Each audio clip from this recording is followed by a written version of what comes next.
Sa number one na natulungan namin ay yung mga nasa Riyadh po, yung mga distress noon na nakauwi.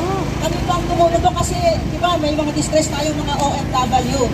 Kaya, WNOFW has been created and registered in Security and Expense Commission last 2018 of November. Kaya 5 years na po ito at sa Pilipinas po, hindi lamang po sa Hong Kong sila tumutulong. Kami po ay a non-government organization. Marami po tayong natutulungan ng mga kababayan nating farmers.